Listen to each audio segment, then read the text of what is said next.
직접 받은 전화인데 85살 된 할머니예요. 85살 됐는데 70에 아들이 그러더래요. 어머니, 나 이제 어머니 어차피 모셔야 되고 어머니도 이제 나하고 같이 살아야 되지 않느냐? 그러니까 나 5천만 원 있고 어머니 3억 있는데 그 돈 나한테 주면은 내가 아파트 분양 받아서 어머니 모시고 살겠다고. 자기는 5천만 원 투자하고 엄마는 3억 투자하고 자기가 모시고 살겠다고. 자기가 들어가서 사는 건데 말은 자기가 모시고 산다고. 근데 이 할머니가 이런 생각이 들었대요. 내가 살면 얼마나 사나? 아들이 아파트 얻겠다는데, 그래서 그 3억을 주고 들어가서 살기 시작했대요. 여러분들, 나이를 먹어서 자식이 내 집에 들어와서 사는 거랑 내가 자식 집에 들어가서 사는 거는 하늘과 땅 차이예요. 하늘과 땅 차이예요. 만약에 자식이 들어와서 사는데 마음에 안 들잖아요? 나가라고 그러면 돼. 근데 만약에 내가 자식하고 같이 살겠다고 합쳤는데 자식이 너무 마음에 안 들어, 며느리가 너무 마음에 안 들어. 그리고 대개 80대 분들은 며느리가 몇 살쯤 되냐면 60살쯤 돼요. 이 60살쯤 되는 며느리는 눈에 뵈는 게 없는 사람들이에요. 그럼 누가 나가야 돼? 80살짜리가 들고 나가야 돼요. 80살짜리가 나가야 돼요. 이게 현실이에요, 현실. 제가 며칠 전에도 들은 얘기예요. 6억을 들고 할머니가 아들 집으로 들어갔대요. 아들 집으로 6억을 들고 들어가든 60억을 들고 들어가든 그건 아무 상관이 없어요. 자식 집에 들어가서 사느냐 안 사느냐, 그게 중요한 거예요. 그런데 6억을 들고 들어갔는데 냉장고에 있는 사과도 마음대로 못 먹겠더라는 거예요. 왜냐하면 이거 혹시 며느리가 손자 주려고 갖다 놓은 거 아닌가. 그래서 전화를 했는데요. 얘야, 나 이거 먹어도 되느냐고. 왜 그러고 사느냐 이거예요. 그냥 혼자 편안하게 6억짜리면 3억짜리 아파트 가고 3억은 은행에다 넣어놓고 한 달에 100만 원만 써도 30년을 먹고 살 수 있는데 왜 그렇게 사느냐 이거예요. 그리고 이제 여러분들의 인생의 주인공은 누구냐면 여러분들이에요. 자식이 여러분들 효도할 수 없어요. 이제는 효도는 할 수 없는 세상이에요. 제가 아주 단언을 합니다. 여러분들 효도는 할 수도 없고 받아 먹을 수도 없는 세상이에요. 오늘도 황창현 신부님의 지혜의 말씀을 통해 여러분의 행복한 노후를 위한 해안을 얻어가시길 바랍니다. 라디오처럼 틀어놓고 들으셔도 됩니다. 영상이 마음에 드신다면 구독과 좋아요 부탁드립니다. 황창현 신부님의 행복 특강 지금 바로 시작하겠습니다. 시작 기도 바치겠습니다. 성부와 성자와 성령의 이름으로. 이 기도는 동아일보에 어느 95살 되신 분의 회한을 적은 내용입니다. 어느 95세의 어른의 수기.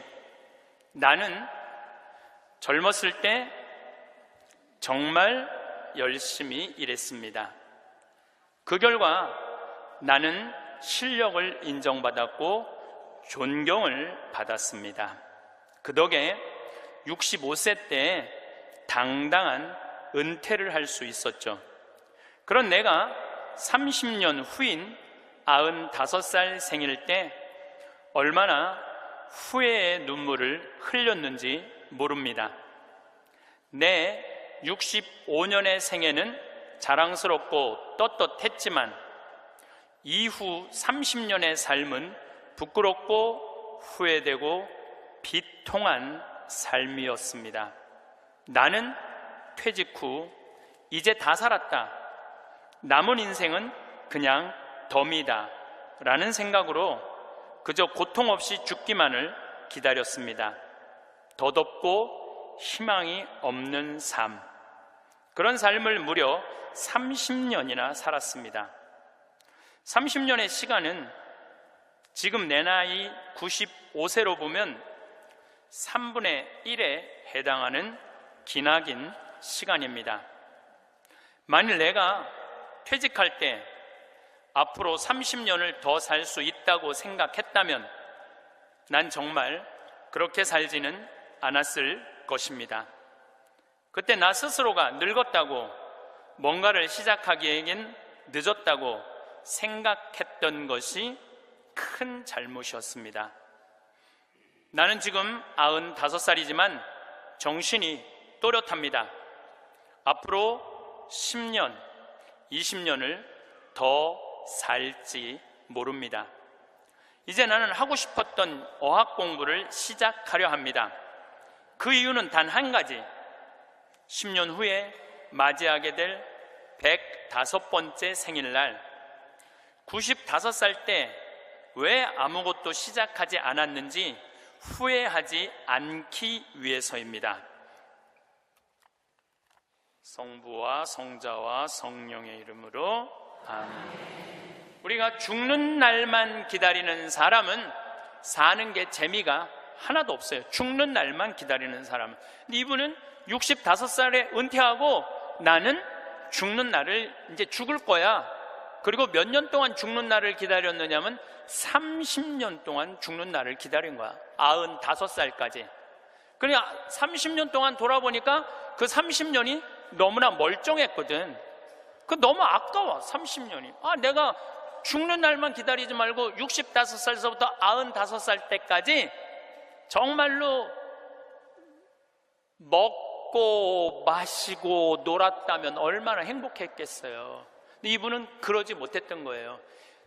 늘 드리는 말씀이지만 이제 60 되신 분들은 100살까지 삽니다. 60 되신 분들은 40년 남았어요. 50 되신 분들은 110살 삽니다. 내가 51인데 내가 몇 년 남았느냐면 59년 남았어요. 내가 59년.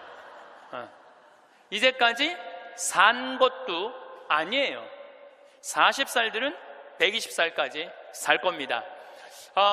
그제 여러분들 먹는 당뇨병 안에, 그 약 안에 기가 막힌 좋은 물질이 있대요. 당뇨병 안에. 그래서 그 약을 잘만 이제 컨트롤하면, 그 약을 잘 먹으면 120살까지 사는데 별 문제가 없다는 거예요. 러시아에서는 노화 물질을 느리게 하는 약을 개발해낸 거예요. 그래서 이 약을 먹으면 70살이 돼도 안 늙는 거야. 70살이 돼도 20살 같이 몸매가 좋고 피부도 좋다는 거예요. 이제 이 약을 먹기 시작하면은, 제가 아까 말씀드렸듯이 세상은 완전히 새로운 세상이 펼쳐지고 있는 거예요. 그래서 미래 학자들이 앞으로는 애를 몇 살에 낳는 게 가장 합리적이냐 하면은 70살에 낳는 게 가장 합리적이라는 거예요. 70살에 애를 낳는 게. 그런데 저는 여기에 전적으로 동의합니다. 여기 지금 7, 80 되신 분들 다 20살에 시집 가셔서 애 낳고 살았을 거예요. 그럼 생각을 해봐요. 20살에 애 낳고 행복한 거냐? 애 한 살 때 행복하고 그 다음부터 자식 때문에 평생 속 새까맣게 끓고 사는 거예요. 여기 있는 분들 말을 안 해서 그렇지 얘기해보면은요, 지금 평생 자식 때문에 속 썩고 사는 분들 많을 거예요. 생각을 해봐요. 내가 100살까지 살면은 20살서부터 100살까지 80년 동안 자식 때문에 속 썩고 사는 게 나아요? 아니면은 늙음하게 70에 나가고 한 30년 보다가 죽는 게 나아요? 어느 게 나아요? 어느 게 나아요? 늙음하게 자식 보다가 죽는 게 훨씬 나은 거예요. 저는 그래서 70에 애 낳는 게 좋다고 생각이 들어요. 70에 애 낳는 게. 4년 전에 우리나라가 100살 이상이 1,800명이었어요. 여자가 1,700명, 남자가 100명이에요. 100명. 여자들이요, 안 죽어요. 여자들이 이상하게.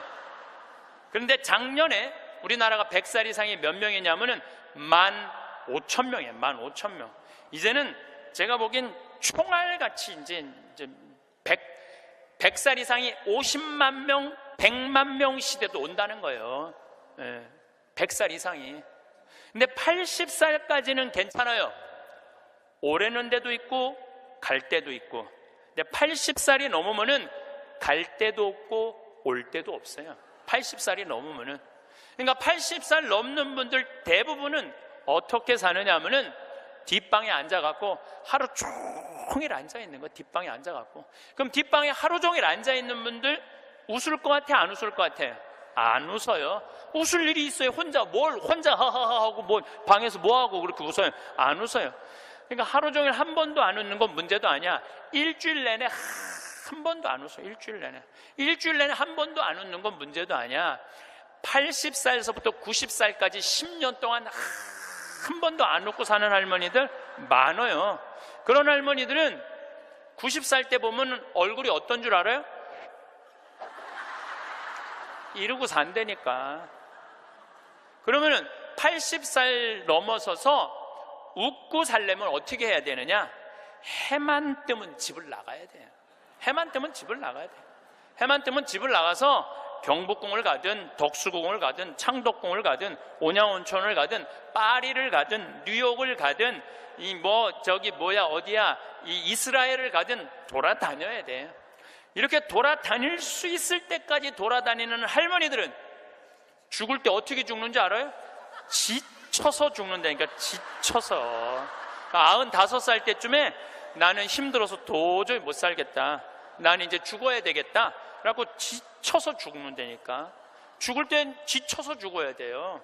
근데 어떤 분이 자기도 미치냐면 자식도 미치게 하는 분이 어떤 분이냐면은 80살에서부터 90살까지 돈 쓰는 거 무서워갖고 한 번도 바깥에 안 나가는 사람들. 이런 사람들은 10년 동안 안 움직이면요 허벅지에 뼈밖에 없어요. 근육이 하나도 없어요. 이분들은 90살에 할 수 있는 일은 딱 한 가지예요. 누워서 똥오줌 싸는 거예요. 90살에 똥오줌을 싸기 시작하면요 삶의 질은 완전히 바닥으로 떨어지는 거예요. 싸는 본인도 힘들고 치는 자식들도 힘든 거예요. 생각을 해봐요. 여러분들 90살이 싸는 똥이랑 1살이 싸는 똥이 같아? 이건 달라요. 1살이 싸는 똥은 향이라도 나지. 향이라도 나요. 90살이 싸는 똥은 서로 못 견디는 거예요. 여러분들이 자식한테 줄 수 있는 최고의 선물은 뭔지 아세요? 내 발로 마지막까지 화장실 가 주는 게 자식한테 줄 수 있는 마지막 선물이에요. 그러려면 어떻게 해야 돼? 나가야 돼. 무조건 돌아다녀야 돼요. 무슨 돈으로? 집 잡혀서 돌아다녀요. 집 잡혀서 돌아다니세요. 자식한테 물려줄 생각하지 말고. 여러분들이 만약에 70살에 다 살았다고 생각하고 자식들한테 재산을 물려주는 순간 여러분들은 자식 잃어버리고 재산 잃어버리고 인생 잃어버리는 거예요. 여러분들 70살에 자식들한테 재산 주면은 자식이 계속 찾아오고 용돈 주고 찾아와요, 안 찾아와요? 용돈도 안 주고요, 찾아오지도 않아요. 그래서 이번 10월 2일 날 노인의 날 무슨 법이 발효가 됐느냐면 불효자 방지법이 발의가 됐어요. 내가 직접 받은 전화인데 85살 된 할머니예요. 85살 됐는데 70에 아들이 그러더래요. 어머니, 나 이제 어머니 어차피 모셔야 되고 어머니도 이제 나하고 같이 살아야 되지 않느냐? 그러니까 나 5천만 원 있고 어머니 3억 있는데 그 돈 나한테 주면은 내가 아파트 분양 받아서 어머니 모시고 살겠다고. 자기는 5천만 원 투자하고 엄마는 3억 투자하고 자기가 모시고 살겠다고. 자기가 들어가서 사는 건데 말은 자기가 모시고 산다고. 근데 이 할머니가 이런 생각이 들었대요. 내가 살면 얼마나 사나? 아들이 아파트 얻겠다는데 그래서 그 3억을 주고 들어가서 살기 시작했대요. 여러분들 나이를 먹어서 자식이 내 집에 들어와서 사는 거랑 내가 자식 집에 들어가서 사는 거는 하늘과 땅 차이예요. 하늘과 땅 차이예요. 만약에 자식이 들어와서 사는데 마음에 안 들잖아요? 나가라고 그러면 돼. 근데 만약에 내가 자식하고 같이 살겠다고 합쳤는데 자식이 너무 마음에 안 들어, 며느리가 너무 마음에 안 들어. 그리고 대개 80대 분들은 며느리가 몇 살쯤 되느냐면 60살쯤 돼요. 이 60살쯤 되는 며느리는 눈에 뵈는 게 없는 사람들이에요. 그럼 누가 나가야 돼? 80살짜리가 들고 나가야 돼요. 80살짜리가 나가야 돼요. 이게 현실이에요, 현실. 제가 며칠 전에도 들은 얘기예요. 6억을 들고 할머니가 아들 집으로 들어갔대요. 아들 집으로 6억을 들고 들어가든 60억을 들고 들어가든 그건 아무 상관이 없어요. 자식 집에 들어가서 사느냐 안 사느냐 그게 중요한 거예요. 그런데 6억을 들고 들어갔는데 냉장고에 있는 사과도 마음대로 못 먹겠더라는 거예요. 왜냐하면 이거 혹시 며느리가 손자 주려고 갖다 놓은 거 아닌가. 그래서 전화를 했는데요. 얘야, 나 이거 먹어도 되느냐고. 왜 그러고 사느냐 이거예요. 그냥 혼자 편안하게 6억짜리면은 3억짜리 아파트 가고 3억은 은행에다 넣어놓고 한 달에 100만 원만 써도 30년을 먹고 살 수 있는데 왜 그렇게 사느냐 이거예요. 그리고 이제 여러분들의 인생의 주인공은 누구냐면 여러분들이에요. 자식이 여러분들 효도할 수 없어요. 이제는 효도는 할 수 없는 세상이에요. 제가 아주 단언을 합니다. 여러분들 효도는 할 수도 없고 받아 먹을 수도 없는 세상이에요. 생각을 해봐요. 여러분들 110살까지 산다고 생각을 해봐요. 110살 먹은 엄마가 90살 먹은 아들한테 전화해갖고 얘야, 너 왜 나 요즘 안 찾아와? 그러면은 90살 먹은 아들이 당황스러울 거예요. 엄마 아직도 안 죽은 건가? 죽었는지 안 죽었는지 지금 헷갈리는데, 가끔씩 엄마가 전화해갖고 너 왜 나 안 찾아오냐면 아들이 90살 먹은 아들이 당황스러울 것 같아요? 안 당황스러울 것 같아요? 살았는지 죽었는지도 몰라요. 90살 된 아들은. 막말로 여기 계신 분들 지금 8, 90 된 어머니 하루에 몇 번 생각해요? 떨어져 살면은 일주일에 한 번도 생각 안 할 때도 많을 거예요. 일주일에 한 번도. 근데 엄마는 오로지 자식만 생각하는 거야. 왜? 자기 인생을 살 줄 몰라서 그러는 거예요. 자아실현이 뭔지 몰라서 그런 거예요. 자아실현. 자기 인생을 산 사람은 자식이 있든 없든, 자식이 찾아오든 안 찾아오든 아무 상관없이 자기 인생을 살아요. 근데 자기의 삶이 없는 사람은 오로지 자식만 쳐다보고 110살 때도 90살 먹은 아들한테 너 왜 나 안 찾아와? 나 너밖에 없는데. 그럼 아들이 엄마가 지금 죽었다가 살아난 건지 살았다가 죽은 건지 이거 헷갈린다니까요, 아들이. 이제는 효도는 없는 시대, 효도는 없는 시대예요. 그러니까 이제 85 된 분이 70살 때 들어가서 아들하고 살기 시작했대요. 근데 75이 돼도 안 죽고 80이 돼도 안 죽더래. 근데 나이를 먹으면 먹을수록 여러분들 돈이 더 필요해요. 돈이 더 필요해. 나이를 먹으면 먹을수록. 그래갖고 83살에 아들한테 500만 원만 달라고 그랬대요. 왜냐하면 3억을 줬으니까 500만 원을 달라고 그럴 자격이 있는 거죠. 근데 그때부터 아들이 2년 동안 말을 안 하더래요. 저는 아들 편이에요. 생각을 해봐요, 여러분들. 이 아들은 엄마하고만 살아요? 60살 된 며느리하고 사는 거예요. 며느리가, 아내가 맨날 뭐라고 그럴 것 같아? 나 저 시어머니하고 사는 거 지겨워. 당신 택해. 엄마야, 나야. 맨날 그래도 모시고 살아야지 어떻게 해? 지금 어머니 어딜 가라고 그런다고 맨날 이렇게 달래는 와중에 그런 상황도 모르고 500만 원 내놓으라 그러니까 이 아들이 엄마 쳐다보기가 싫은 거예요. 2년 동안 말을 안 하더래. 2년 동안. 여러분들 한 집에 사는데 아들이 2년 동안 나 사람 취급 안 하고 말 안 하면 그 집에서 살고 싶겠어요? 살고 싶지 않죠. 그러니까 나이를 먹으면 또 어떤 문제가 있냐면 안 보이죠? 안 들리죠? 기억력 까무락까무락거리죠? 여기 아프죠? 저기 아프죠? 그러면 그 입에서 나 행복하다, 나 기쁘다 이런 말 나올 것 같아요? 아이고 지겨워, 아이고 사는 거 힘들어 죽겠어, 차라리 죽는 게 나, 맨날 이 말 할 것 같아요. 좋은 소리도 여러 번 들으면 짜증나는데 지겹다, 죽겠다, 섭섭하다는 소리 10년 이상 들으면요 정말로 죽고 싶을 만큼 힘든 거예요. 그러니까 2년 동안 말 안 하는 거야. 이 할머니도 그 집에서 사는 게 너무 자존심이 상하는 거야. 그러니까 나한테 전화해갖고 신부님 생태마을 방 하나 달래는 거야. 와서 살겠다는 거야. 나 아직도 건강하다 이거예요. 85살이 그것도 알몸으로 와서 나하고 산다는 거야. 알몸으로. 아니 내가 20살이 나하고 와서 산다고 그래도 살까 말까 고민을 지금 해야 될 판국인데 85이 아들한테 3억 다 주고 나한테 와서 알몸으로 살겠다고. 할머니, 우리 생태마을은 피정집입니다. 그래서 할머니 드릴 방이 없습니다. 아이 내가 그 방 많은 거 아는데 왜 방이요? 그 많은 방이 비느냐 이거예요. 내놓으라는 거예요. 할머니 죄송하다고 우리는 피정집이라 내년 지금 10월 달까지 지금 실질적으로 거의 예약이 끝났어요. 할머니 드릴 방이 없어 죄송해요.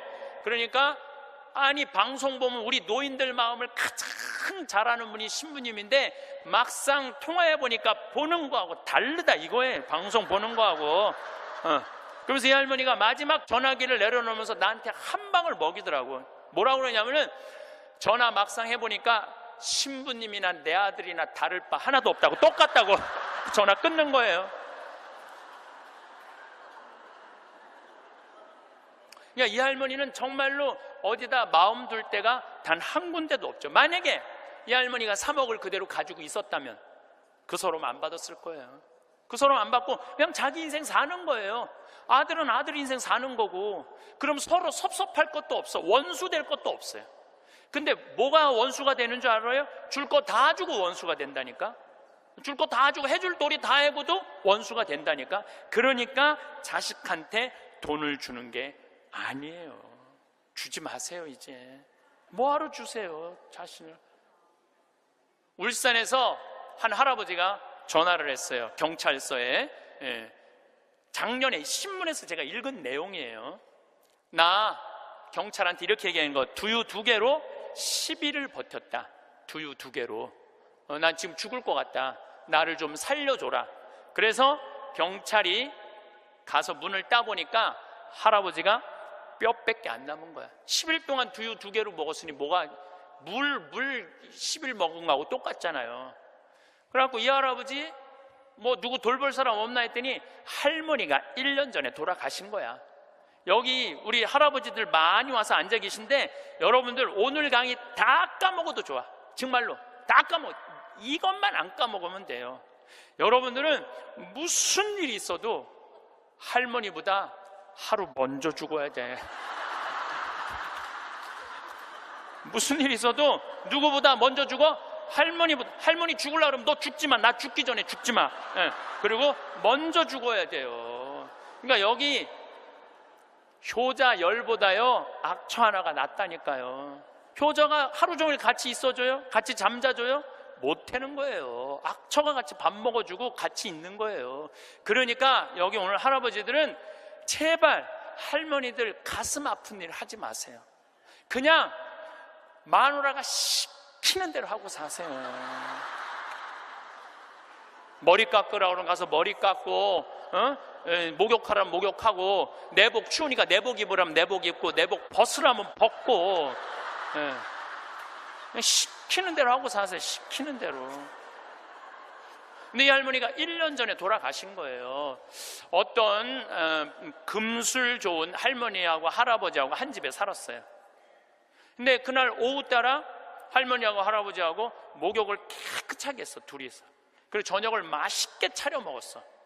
그리고 저녁에 침대에 누웠는데 할머니가 옛날 생각이 나는 거야. 할아버지를 툭툭 치면서 여보 영감, 이렇게 깨끗이 씻고 맛있게 먹고 이렇게 침대에 누우니까 우리 신혼 생각난다. 당신 생각나?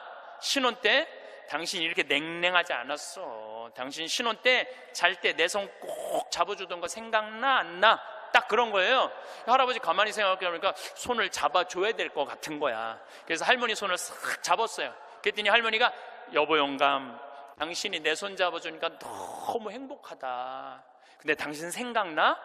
당신 신혼 때 이렇게 내 손 잡는 걸로 끝내지 않았어.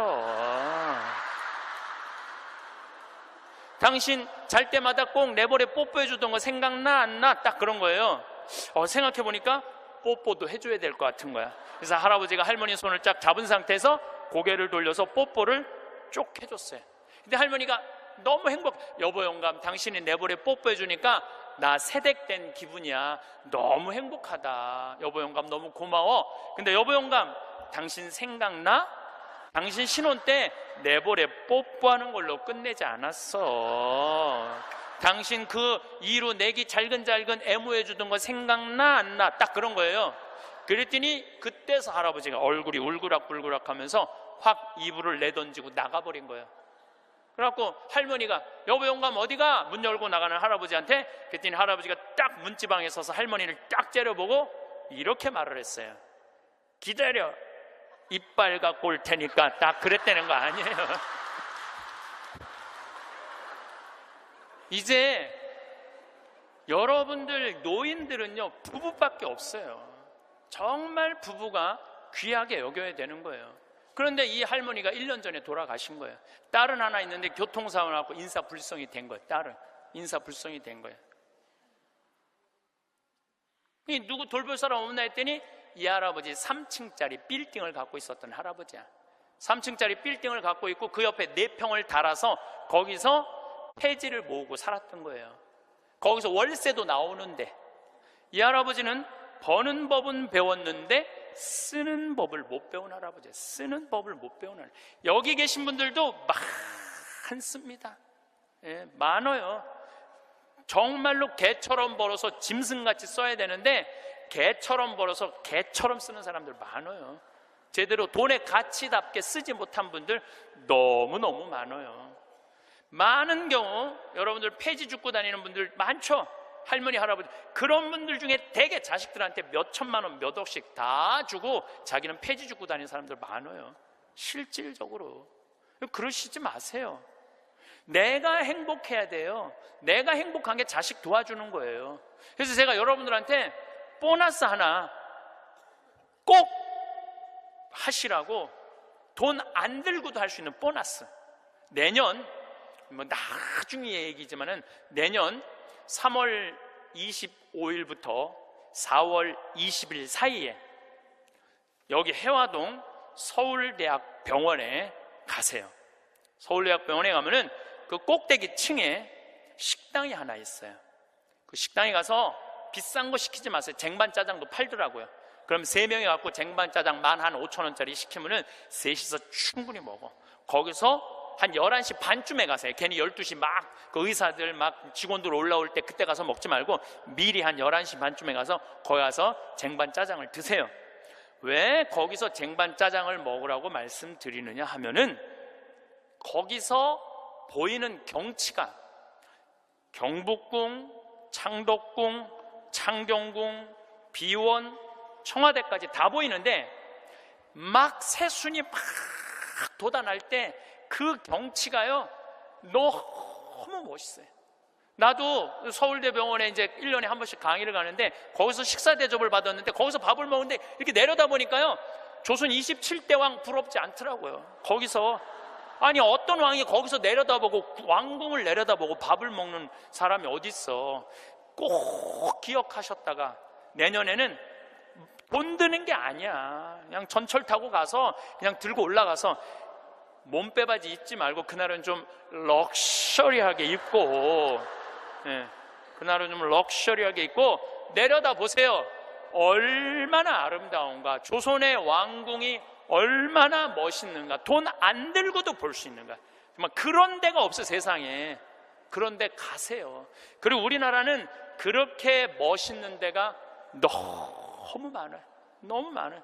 돈 많이 안 들고도 하루에 그저 5,000원, 10,000원만 들고 여기 춘천 막 벚꽃 필 때 전철 타고 춘천만 갔다 와도 얼마나 멋있어요. 나중에 하지 말고 제발 무슨 돈으로? 집 잡혀서 나중에 하지 말고 제발 그렇게 좀 다녀오세요. 저는 이번에 남이섬을 2번을 갔다 왔어요. 남이섬을 2번을 갔다 왔는데 정말 멋있더라고요. 여러분들 내년 봄에 남이섬은 도시락 싸갖고 가도 되더라고.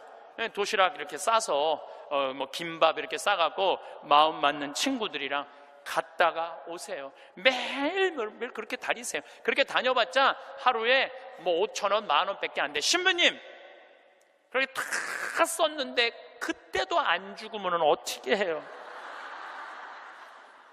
걱정하지 마세요. 돈 다 썼는데도 그때도 안 죽으면 국가에서 용돈 20만 2,600원 나온다. 걱정하지 마세요. 그거 받아 쓰면 되죠. 뭘 걱정을 해요. 빚만 안 지면 돼. 근데 빚지는 것도 가만히 보면 나이 먹어서 빚지는 것도 본인이 빚지는 게 아니에요. 다 욕심 때문에 빚지는 거야. 자식 때문에 빚지는 거야. 얼마 전에도 할머니 할아버지들이 뭐 어디 해갖고 뭐 1,700억인가 다 사기로 날린 사람들, 사기만 안 당하면 돼요. 사기 당하는 이유도 여러분들이 다 욕심 때문에 당하는 거. 늙어서 무슨 투자를 해? 그냥 쓰다가 저기 또 돈 떨어지면 국가에서 하면 나오면 되지. 인터넷에 이런 모임도 있대요. 쓰죽해도 있대. 쓰죽해. 쓰다가 죽자. 이런 무슨 투자를 해. 괜히 쓸데없이 조이팔한테 투자해갖고 돈 날리고 그러지 마시고 그냥 맛있는 거 먹고 경치 좋은 데 다니고 그렇게 쓰세요. 제가 10년 전에 53,000원 나올 때 여러분들한테 이렇게 얘기했어요. 앞으로 20만 원 받는 시대가 올 겁니다. 이제 20만 원 나왔죠? 제가 또 말씀드릴게요. 앞으로 10년 후에 여러분들 60만 원에서 70만 원 나와요. 왜? 우리나라하고 경제가 비슷한 나라들은 다 지금 노인연금이 60에서 70만 원 정도 다 나와요. 우리나라하고 경제가 비슷한 나라들은. 우리나라만 안 하고 있는 거예요. 우리나라만 노인들한테도 안 하고 경찰한테도 안 하고 뭐 청소하는 사람들 아주 돈 안 주는 거지. 이거 다 올라와야 돼. 그리고 지금 기업에 있는 돈들 다 세금으로 뺏어갖고 그 돈 힘든 사람들한테 다 나눠줘야지 선진국으로 가요. 선진국으로 가는 길은 그 길밖에 없어요.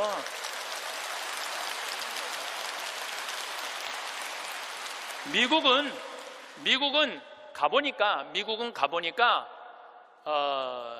할머니 한 분이 95살 먹은 할머니야. 이번 LA 갔는데 나한테 용돈을 $1,000를 주더라고요. 정말로 나이 많으신 분이야. 용돈을 $1,000를 100만 원을 주는 거예요. 할머니 무슨 돈이 있어? 우리 돈 많아. 그래. 내가 지금 그래서 궁금해갖고 물어봤어. 미국의 할머니들은 한 달에 돈 하나도 없는 분들 연금이 얼마나 오냐면 $800가 나와요. $800면 우리나라 돈으로 85만 원이 나와요. 85만 원. 그런데 85만 원뿐만 아니라 집도 없어 이런 분들은 그러면 아파트 월세까지 다 나와요. 시골은 $200, 도시는 $300 하거든 월세가. 그것까지 다 나오는 거니까 한 달에 100만 원 정도가 나오는 거야.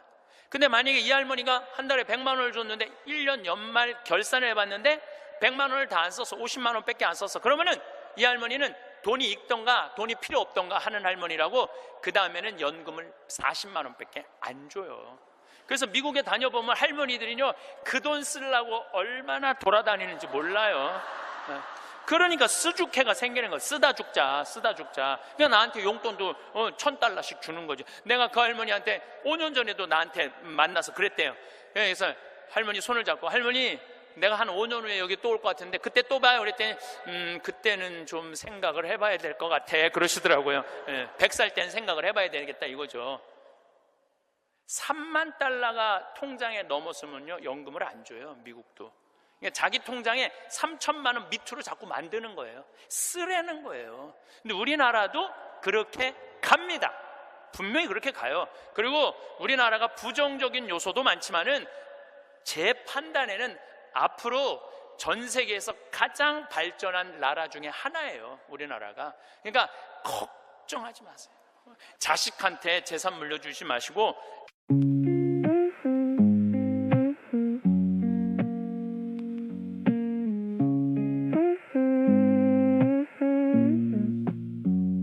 They said run faster, I was barely awake. Deadlines chasing every breath that I take. Mirror shows a face I don't recognize now. Too many voices telling me how to be proud. I learn to smile when I'm falling apart. Carry expectations heavier than my heart. Every you should echo stuck in my head. I'm wide awake but I feel half dead. If I slow down, do I disappear? If I speak up, will they even hear? I've been living someone else's dream. Now I'm asking what it means to me. I'm not your headline, not your design. I'm more than. 여러분들 쓰고 싶은 거 다 쓰세요. 여행 다니고 싶은 거 여행 다니고, 먹고 싶은 거 있으면 먹고, 없으면은 안 쓰면 되지. 없으면 안 쓰면 돼요. 근데 있는데도 못 쓰는 사람들한테 하는 얘기예요. 있는데도 못 쓰는 못 쓰는 분들한테 하는 얘기예요. 이제는 부모 자식 사이에 효도는 없어요. 아까도 말씀드렸지만 사랑밖에 없어요. 사랑만 남는 거예요. 부모 자식이 어렸을 때 얼마나 사랑했느냐 사랑하지 않느냐에 따라서 늙어서 자식이 찾아오느냐 찾아오지 않느냐가 결정되는 거예요. 나는 우리 어머니 아버지를 참 잘 만났어요. 참 좋은 어머니 좋은 아버지. 그중에 어머니보다는 아버지를 잘 만난 것 같아요. 아버지를 뭐 어머니도 좋지만 아버지는 그거보다 훨씬 좋아요. 훨씬. 난 어렸을 때 아버지하고 매일 미꾸라지 잡으러 다니고 메뚜기 잡으러 다니고 도토리 밤 주스러 다녔던 기억이 참 많아요. 그리고 시험만 우리는 시험 못 봤다고 혼났던 적이 한 번도 없어. 그런데 어쨌든 시험만 끝나면 아버지가 짜장면을 사서 초등학교 때 우리는 항상 나는 한 달에 한 번은 아버지하고 짜장면을 먹으러 갔어요. 내가 2년 전에 우리 형이 둘이거든요. 형들한테 이제 무슨 같이 놀면서 나 어렸을 때 아버지가 시험 끝나면 꼭 짜장면을 사줬어. 나 막내라 그렇게 사줬던 것 같아. 그랬더니 형들이 그러는 거예요. 너도 먹었냐? 우리도 시험 끝나면 꼭 먹었는데? 그러더라고요. 생각해보니까 열받더라고요. 나는 한 달에 한 번 먹고 아버지는 한 달에 3번씩이나 먹었던가 생각을 해보니까. 그러니까 어렸을 때 미꾸라지도 어떻게 잡았느냐면은 논에 보면 웅덩이 있죠? 옆에 거기 물 다 퍼내. 아버지하고 바가지로 다 퍼내면 그 진흙 안에 미꾸라지 많아. 그럼 그거 탁 잡아다 그 잡는 그 느낌이 얼마나 좋은지 몰라요. 미꾸라지가 진흙을 딱 잡으면은 미꾸라지가 꾸물쭉꾸물쭉하고 막 생기는 거 있잖아요. 우렁도 있고 참 행복한 시절 보냈어요.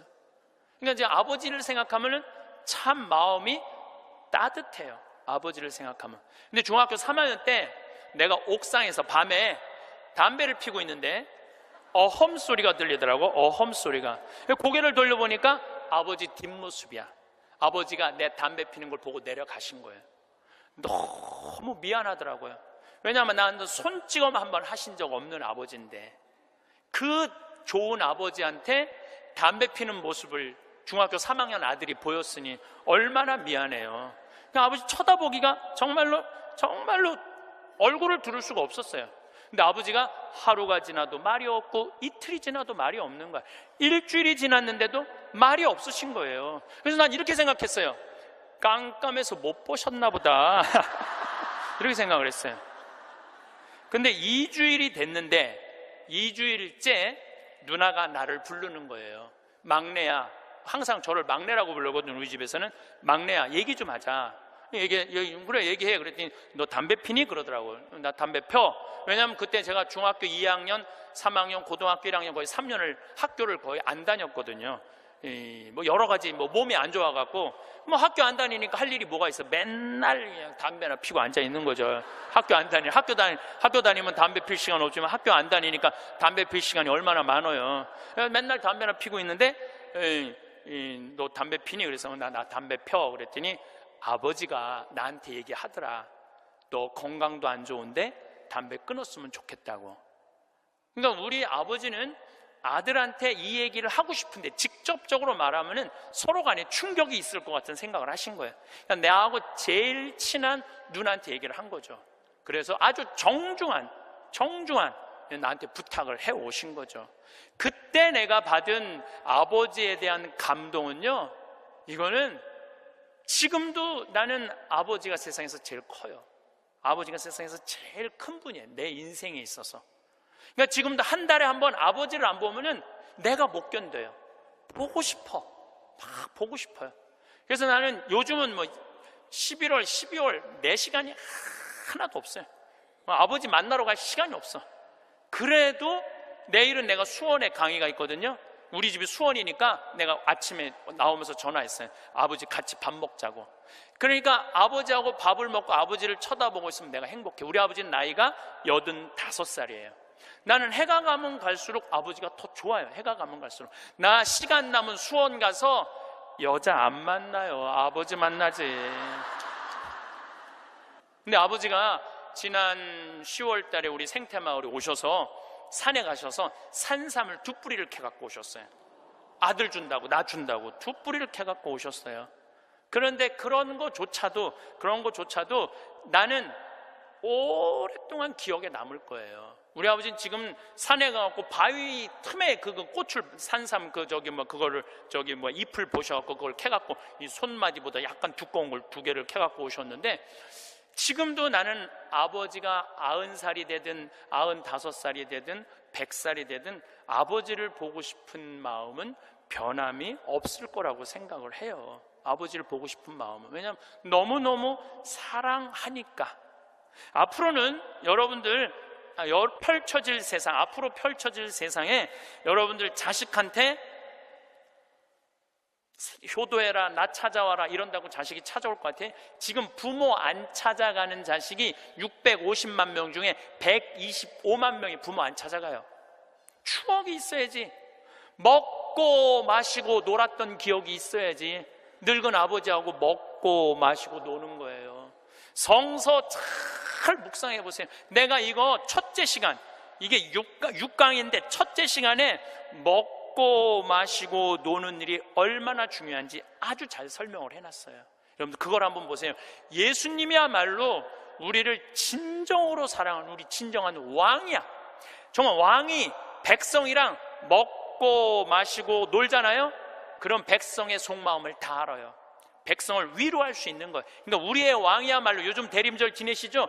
우리의 왕이야말로 진정한 왕이에요. 우리랑 먹고 마시고 노니까. 왕이 나하고 먹고 마시고 놀면 여러분 가슴 설레지 않아요?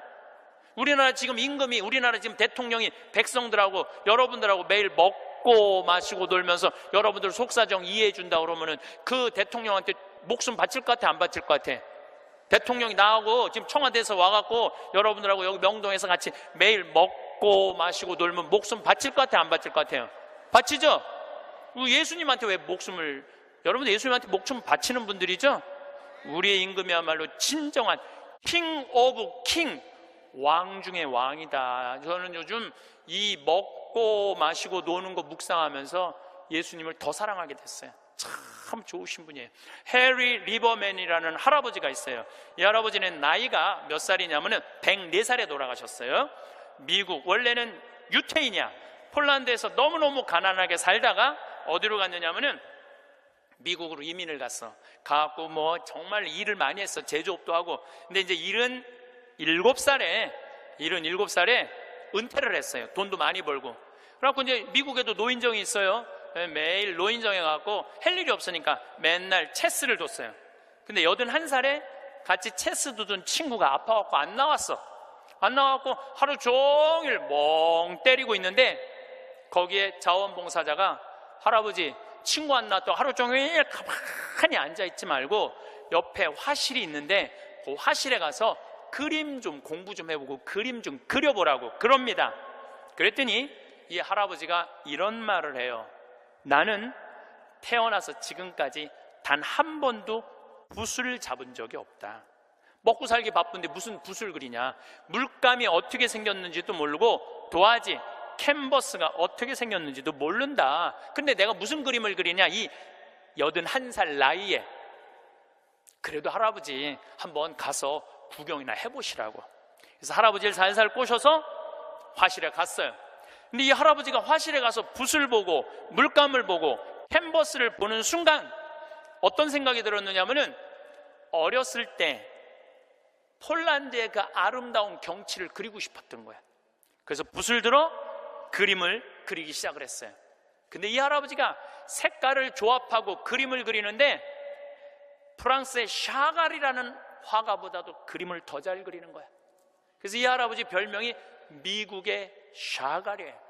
그래서 이 할아버지가 뭐 배울 것도 없어. 기본적인 몇 가지만 하고부터 전시회를 했는데 101살까지 전시회를 해요.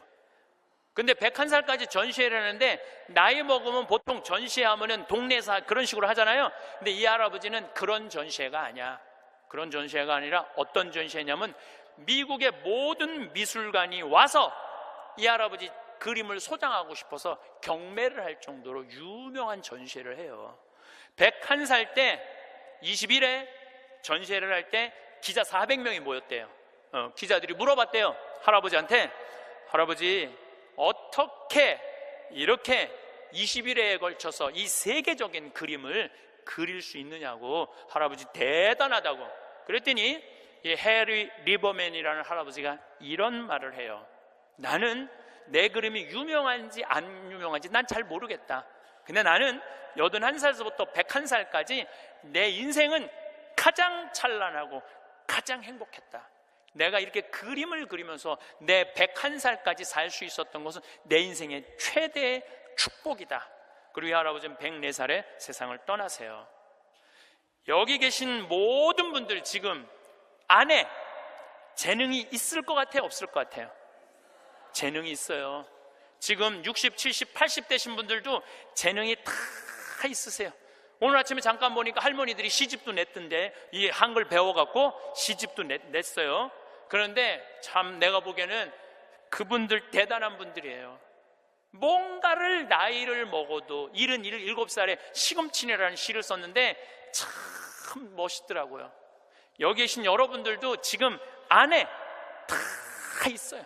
다 있으니까 난 다 살았다, 죽을 날만 기다린다, 제발 이러지 마세요. 또 나중에 할 생각도 하지 말고 언제 해? 지금 하세요. 지금 책도 사서 읽고 글도 쓰고, 저는 문인 등단하고 이번엔 펜팔 회원이 됐어요. 글 쓰는 펜팔 회원이 됐어요. 너무너무 재밌어요. 글 쓴다는 게, 그 펜팔, 내 국제 펜팔 회원이 된 이유는 그 펜팔 회에는 되게 노벨상 받은 사람을 초대해서 강의를 들어요. 그런 강의를 듣고 싶어서 내가 회원 거기 심사에 해갖고 통과가 돼갖고 했는데, 정말 저도 나이를 먹었고 글 공부를 하면서 하루하루가 너무너무 신이 나는 거예요. 여러분들도 사는 것처럼 사세요. 제발 자식들한테 전화하고 그러지 말고, 그것도 110살에 전화해갖고 너 왜 나 안 찾아오냐 이러지 마시고 여러분들의 인생을 사시기를 바라겠습니다. 마침 기도로 제가 자식들하고도 가장 중요한 건 사랑입니다. 인생 70년을 살면서 어떤 일이 닥칠지 모르는 것이 삶입니다. 언제 예기치 못한 엄청난 일이 내 앞에 닥칠지 모르는 것이 인간의 삶인 것인데요. 그럼에도 우리는 100년은 살아갈 것처럼 자신의 인생에서 불행 따위는 절대 일어나지 않으며 그것은 남의 일인 것처럼 생각하고 살죠. 그리하여 현재를 어떻게 살아야 할지, 주어진 오늘을 어떻게 후회 없이 보람있게 보내야 할지를 깊게 고민하지 않습니다.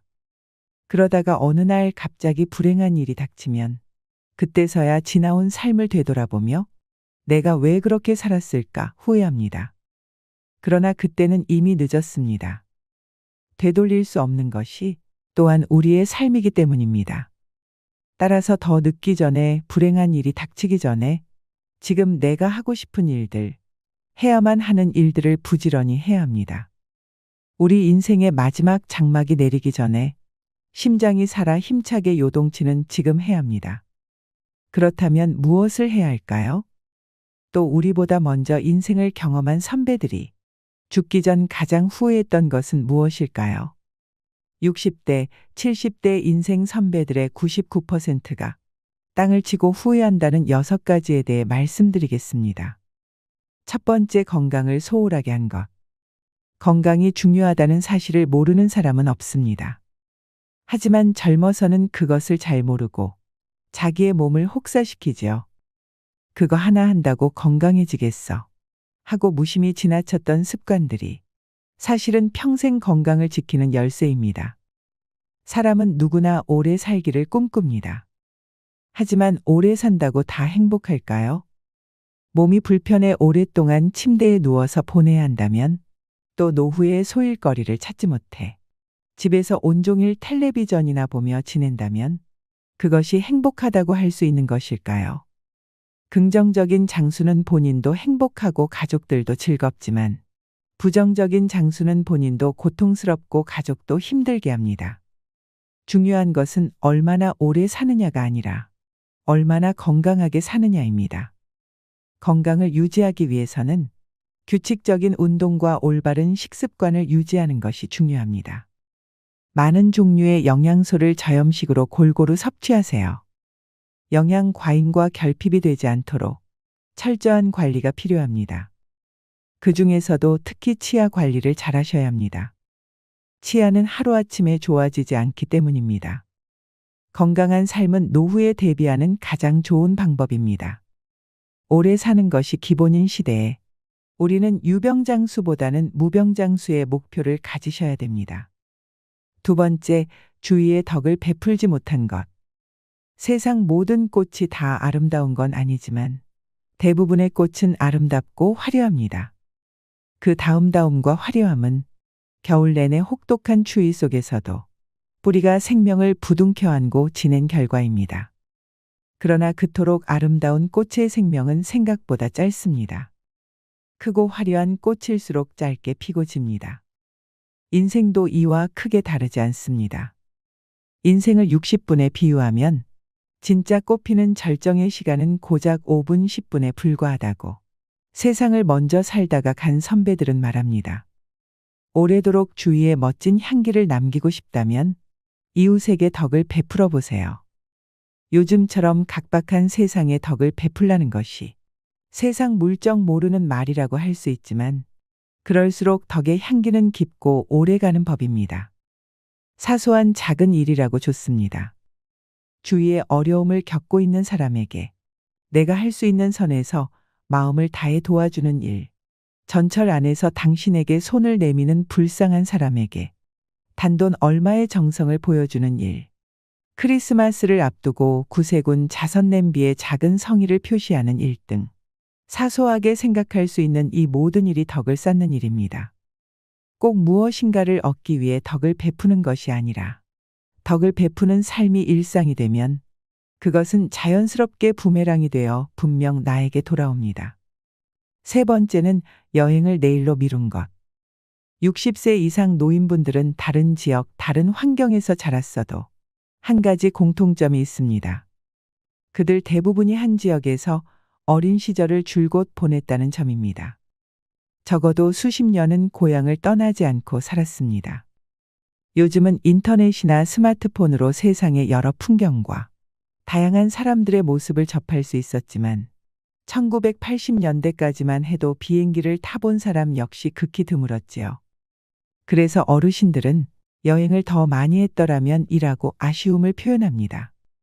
81세 김경수 씨는 말합니다. 우리 부부는 은퇴하면 여행을 많이 하기로 했지.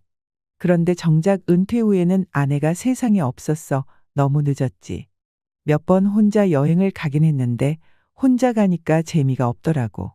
로키 산맥을 버스를 타고 지나가는데 풍경이 예술이었어. 옆자리에 아내가 있었더라면 이렇게 말하고 싶더군. 저 빛깔 좀 봐. 인생 선배들은 다른 곳에 지출할 돈을 아끼거나 먼저 사용해도 좋을 만큼 여행은 가치 있는 일이라고 말합니다. 여행은 견문은 넓혀주고 삶의 구심점을 찾게 도와주며 여러 가지 새로운 것들에 도전하게 해주므로 아주 많은 이익을 준다고 얘기합니다. 또 여행하면 나이가 들어서도 세상을 제대로 볼 수 있는 특별한 힘을 주고 인생을 잘 살았다는 기분도 느끼게 해줍니다. 주저할 이유가 없는 것입니다. 자, 여러분. 이제 가고 싶은 곳, 보고 싶은 곳 목록을 만들어 보세요.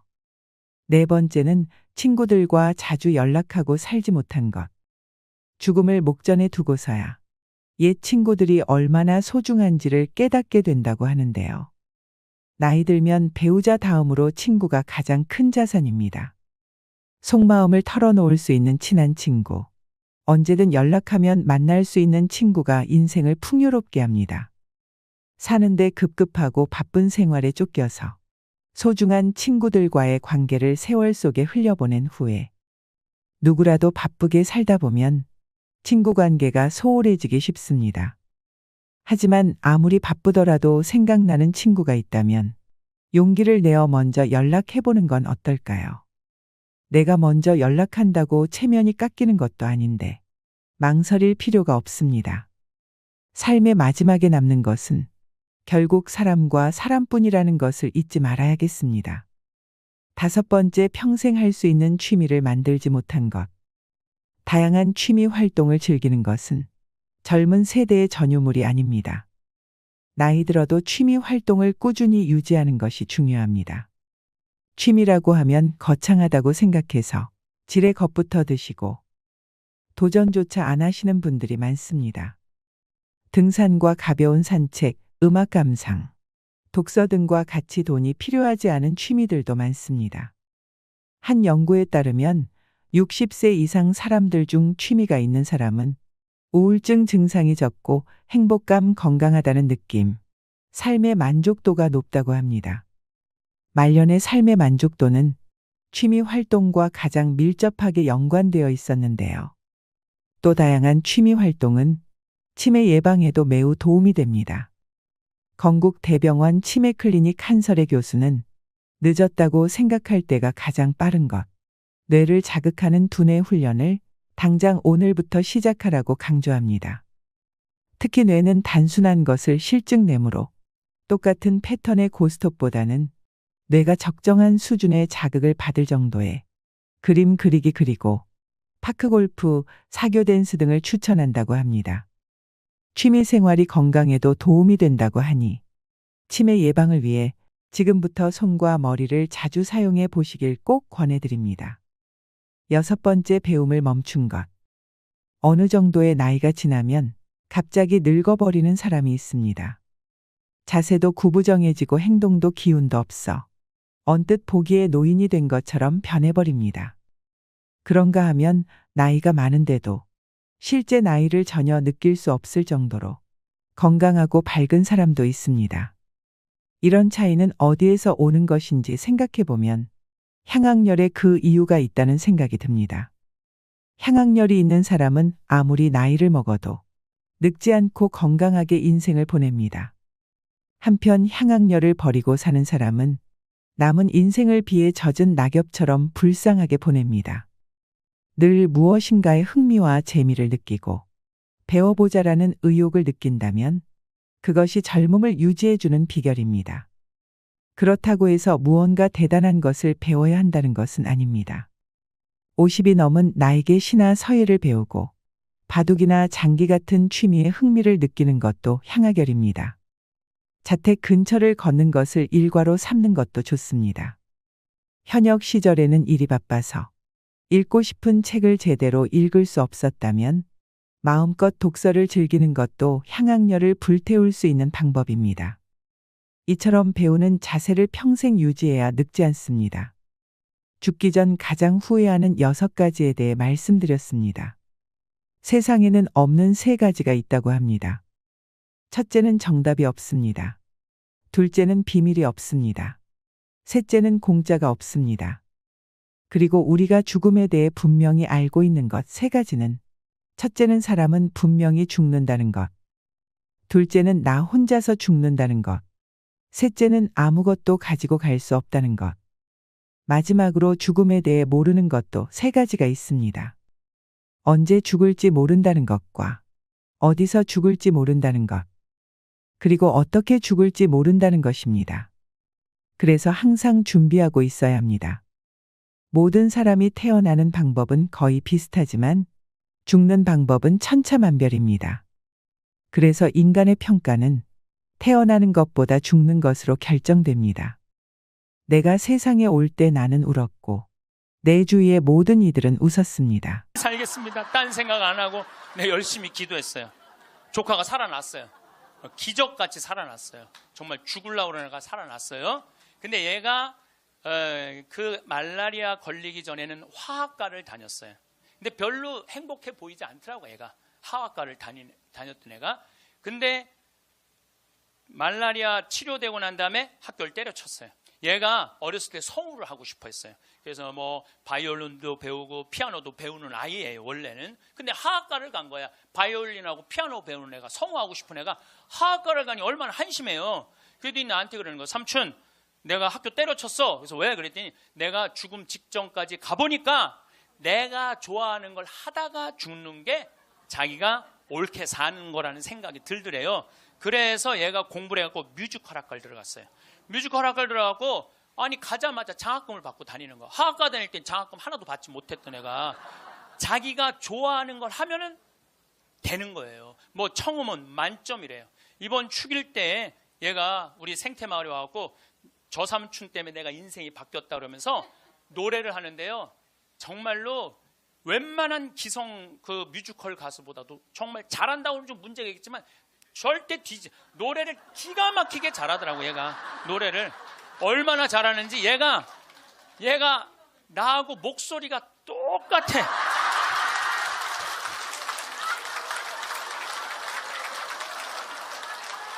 여러분들 중에 이런 분들이 있어요. 아, 오늘 정말로 갈비가 먹고 싶다. 내가 아들을 셋을 키워놨는데 큰아들이 사줄래나 둘째 아들이 사줄래나 막내 아들이 사줄래나 이렇게 생각하는 분은 바보 중에 상바보예요. 왜냐하면은 아니 아들이 무당이야? 막 일하다가 엄마가 지금 갈비 먹고 싶어 하네? 오늘 가서 사드려야 되겠다. 이런 자식 있어요 없어요? 없어요. 지금 갈비 먹고 싶은 거 누구만 알아? 나만 알아. 그러니까 누가 사줘야 돼? 내가 사줘야 돼. 누구 돈으로? 내 돈으로. 네. 여러분들이 행복하시고 싶으면은 뭐를 벌어야 되냐면 거지 근성을 벌여야 돼. 거지 근성. 누가 사주기를 바라는, 누가 나를 행복하게 해주기를 바라는 이 거지 근성을 버려야 돼. 먹고 싶은 거 있으면 누가 사 먹어야 돼? 내가 사 먹어. 행복하고 싶으면 누가 행복하면 돼? 내가 행복하면 돼. 언제? 나중에 말고 언제? 지금.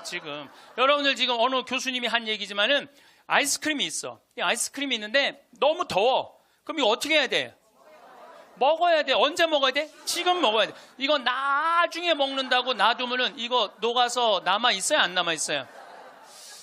저한테 많은 암 환자들이 오죠. 많은 암 환자들이 와서 하소연할 때 이런 얘기를 해요. 신부님, 제가 정말로 이제 60부터 행복하려고 30살서부터 60살까지 돈만 모으고 아무데도 놀러 안 갔다는 거야. 근데 암이 걸려갖고 이제 아무데도 갈 수가 없다는 거야. 억울해 죽겠다는 거야. 차라리 그때 갈 걸. 미국 사람들은요 5개월 일해서 한 달 여행 가는 게 목적이에요. 5개월 열심히 돈 모아. 그건 이번엔 내가 뭐 어딜 간다 그러면 열심히 와서 한 달 휴가 화끈하게 갔다 와요. 또 한 5개월 열심히 모아. 또 한 달 화끈하게 왔다가 그 사람들 한 30년 동안 살면서 거의 60번 정도의 휴가를 멋있게 갔다 오는 거예요. 근데 우리나라는 30살부터 60살까지 나중에 가려고 한 번도 안 가. 근데 덜커덕 뭐가 걸려? 암이 걸려갖고 이거 뭐 죽을지 살지 이거 모르는 그런 상황에 들어가는 경우가 많다는 거예요. 행복하려고 그러면 언제 행복해야 돼? 지금 행복해야 돼. 지금. 나중에는 기다려주지 않는다는 얘기예요. 그래서 투자를 하고 싶어도 여러분들이 가장 어리석은 투자가 뭐냐면 주식 투자예요. 주식 투자. 여기 지금 주식 투자하는 분들 분명히 계실 거예요. 자, 주식 투자를 할 동안은 그 돈 써요? 못 써요?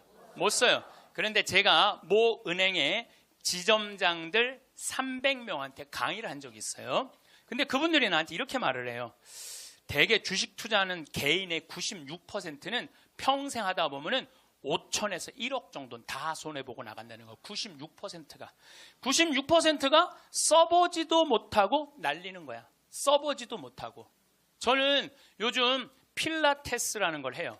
제가 필라테스를 하는데 비싸요. 1시간에 뭐 7만 원인가 그 정도 해요. 또 개인 레슨을 하니까. 그런데 제가 뭐 관절염이 있으니까 안 쓰는 근육들이 너무 많더라고. 일주일에 2번을 하는데 내 몸이 나한테 그러더라고요. 주인님 너무너무 감사하다는 거야. 나한테. 왜 이렇게 나한테 잘해주느냐고.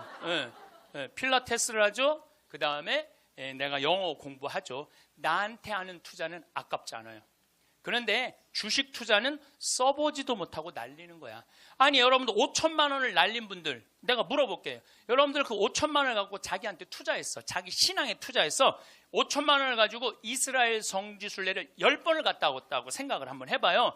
그럼 여러분들은 지금 10번 갔다 온 분들은 예수님하고 트고 지낼 수 있어요.